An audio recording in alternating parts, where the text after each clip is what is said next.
Attorney Craig Watkins just walked in, so I'm going to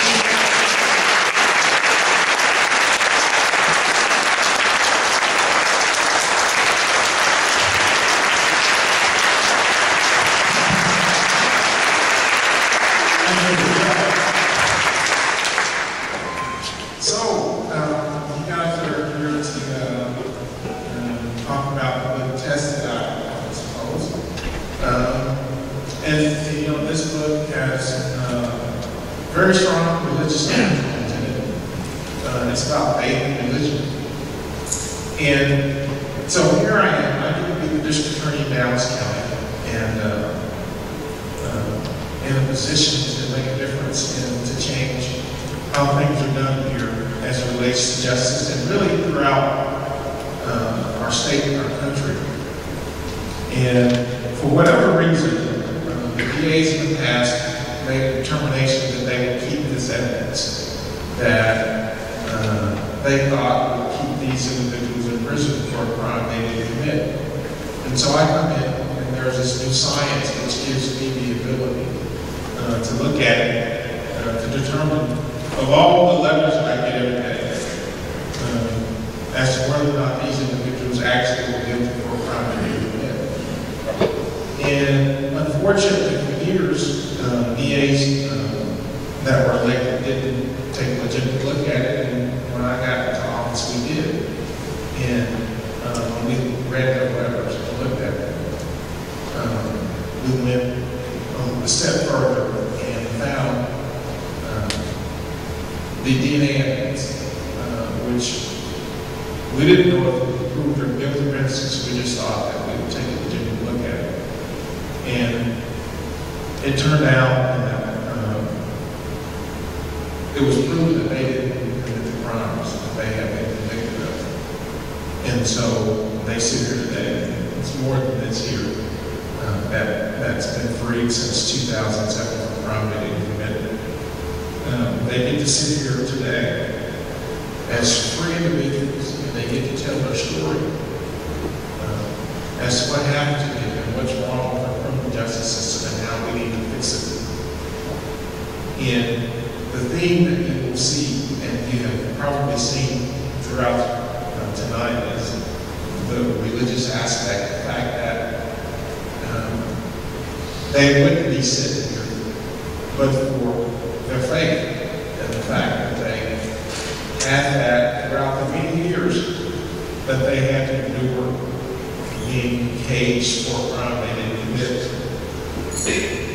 And so it's somewhat humbling to be the individual. My role is very small as compared to theirs and what they had to endure. I get to go across the country politically and make speeches about Dallas County and the Conviction Integrity Unit and what we did to free these individuals, and I get to be the hero. But in actuality, I was just one of those people, cog in a chain, that happened to be at the right place at the right time to deliver this message.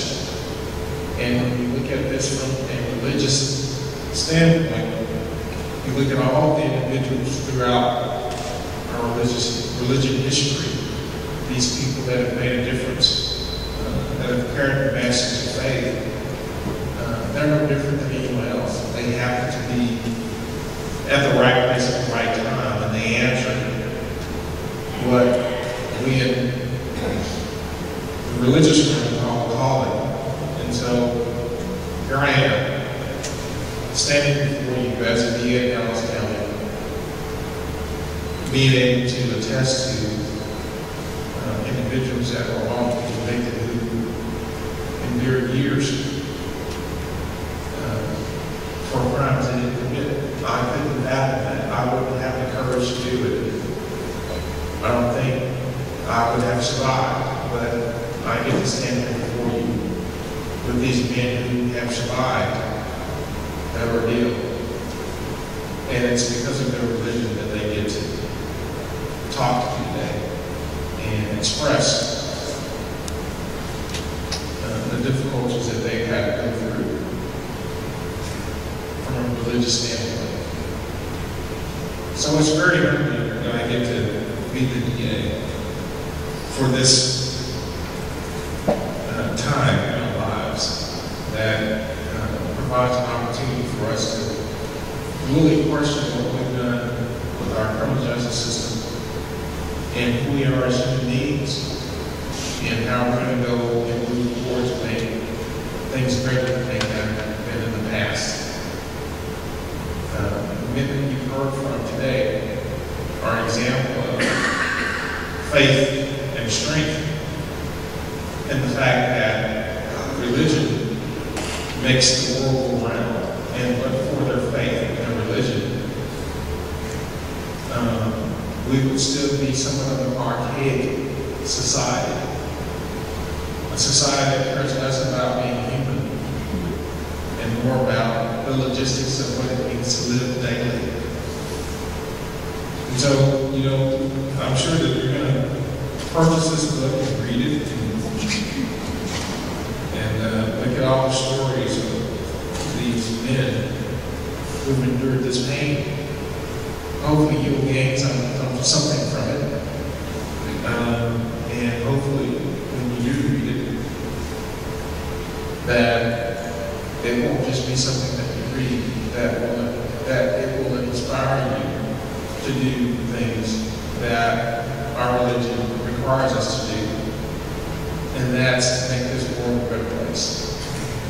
And so, although they endured this difficult time in their lives, for you in this room and for them, this is an opportunity for us to challenge who we are as a society, who we are as human beings. And that challenge, hopefully at the end of the day, will say to us that the experience that we've seen, the fact that here we are in Dallas County with more exonerations than anywhere else in this country and maybe in the world, that we'll take lessons from this and be more human than we were before this happened. Thank you.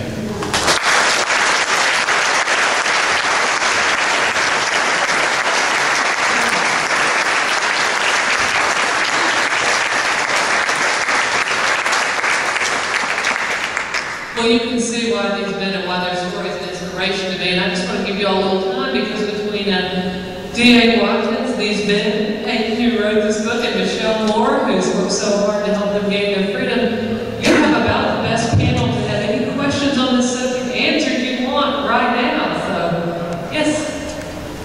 Dorothy, I've got a question for D.A. Watkins. It takes a lot of courage to get out of the system and to be sensitive enough to understand that there is a problem to try to correct it. I'd like to hear what his background was. Was he a DA in Dallas before he became the DA? Is that how he knew how corrupt the system was? Or what was it that led him to believe that there were people in the system, in the prisons, that shouldn't be there? So Rick, the question was, what in your life or your background prepared you to come into office and be the one who decided to make these changes? You know, I think it was a good thing. You know, I actually applied to be a district attorney twice and they never hired me. I think it was a good thing that they did, because as a young boy, you get indoctrinated to how they tell you the system should work. And unfortunately for me, I never got that indoctrination. And so I spent a lot of my time, or most of my time, as a lawyer on the defense side. But then I grew up in Dallas, and I grew up in neighborhoods, and parts of town where we didn't trust law enforcement, we didn't trust the police, we didn't trust the district attorney's office. And so, you know, I would hear stories about individuals who, all the time, who were mistreated by our officials who were there to serve justice.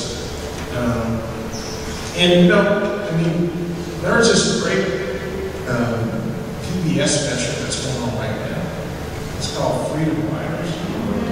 I don't know if you've seen it, right? And so, you know, you look at that and you see that law enforcement, they were complicit in denying individuals their constitutional